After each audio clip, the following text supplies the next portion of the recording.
Ashley is a teenage girl who had a twin brother named Tony. They went to the same school and were always seen together. They always look out for each other and were inseparable. Ashley and her brother Tony are also close to their parents. After school they'll watch their favorite TV show either with their mom or dad.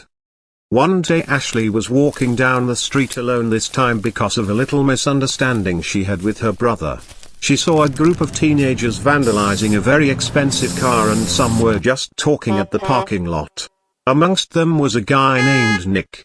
Nick was more of a street guy and was always in and out of trouble from people, even the law.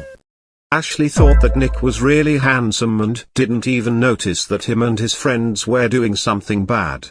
They both stared at each other for some time.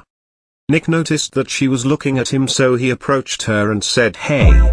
She didn't know what to reply for a second there, so she started stuttering. They started talking and laughing. Nick was very humorous. Ashley got a little bit carried away from the conversation that she hung out at Nick's place and carried on with their conversation. It was getting late, so she decided to go home.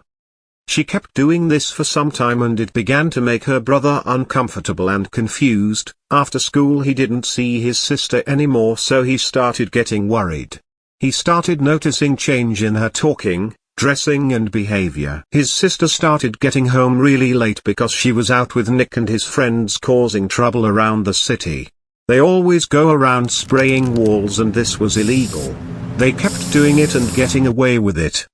One day Ashley got home a little bit later than usual and it got her parents really mad at her, so they grounded her.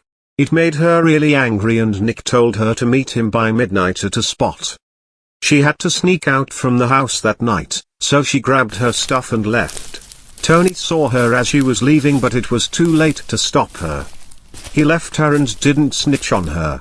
Even if he didn't know what was actually going on, he just hoped for the best and for her to come back to her senses. Ashley quickly rushed without looking back. Her brother was worried. Nick and his friends were meant to meet up at a spot for an exchange of stuff. They met up with the buyer. The stuff went a little bit faster than normal. They exchanged the bags, but during the process, they began hearing sirens. They ran as fast as they can without saying anything. All these things are very new to Ashley, so she just joined them. Ashley couldn't keep up with them. Even Nick left her and ran far away. She then fell to the ground as she was running, and when she was about to get up she was caught by the police and taken immediately. They arrested her and drove away. When they took her into the station, they called her mom to inform her of her child's current condition. She was very angry and confused. Tony, her twin brother, heard about the news and began regretting why he didn't stop his sister from sneaking out or telling their parents. He was very ashamed of himself. He hugged his mom and told her everything he knew, and she forgave him. Meanwhile, Ashley was still in police custody. Her mom quickly appeared at the police station to bail her out. Immediately she saw her mom, she rushed to her and gave her a nice warm hug. She was in tears, apologizing for everything she has done. Her mom forgave her and hugged her tighter. Ashley still told the cops about the gang's whereabouts so they can catch them and the buyers. Don't forget to like, share and follow. Comment what you learned from the story.